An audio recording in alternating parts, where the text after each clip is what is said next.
1Z Entertainment ng SB19, bubuo ng bagong P-pop girl group.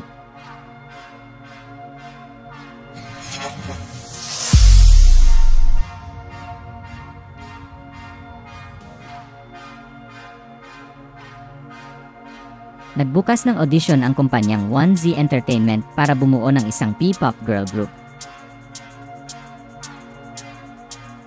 Ito ang inihayag ng P-pop group na SB19 sa second part ng special episode ng programang Fast Talk with Boy Abunda. Ang SB19 na binubuo nina Pablo, Justin, Ken, Stel, at Josh ay isang self-managed group sa ilalim ng sarili nilang kumpanya na 1Z Entertainment.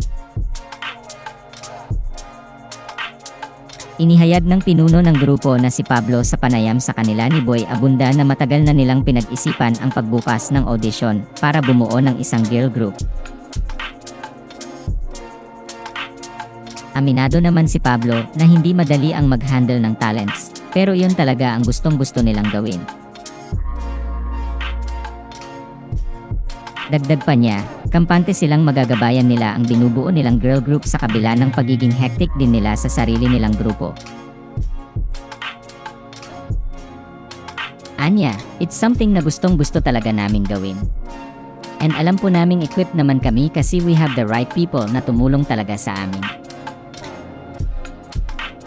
We have the right teachers, right mentors sa sustainability ng project na yon. Talagang pinag-aralan po siya and alam naman namin na hindi kami magkakaproblema. Sinabi rin ni Pablo sa naturang panayam na alam niyang maaaring magkaroon sila ng problema na pwedeng makasira sa grupo nila. Pero ayon sa kanya, before we became businessmen, we were friends. Inihayag din ng grupo na natuwa sila sa pagsikat at tagumpay ng Nation's girl group na BINI dahil kasama sa pangarap nila ang pag-angat ng entertainment industry sa Pilipinas.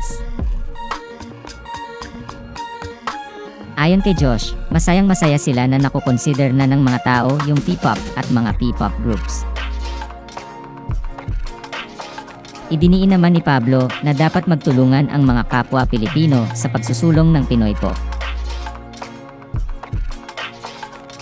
Samantala, ibinalita ng ABS-CBN News na nakatanggap ng Voices of Asia Award ang SB19 at BINI sa Billboard K-Power 100 event na presented ng Billboard Korea na ginanap sa Seoul, South Korea.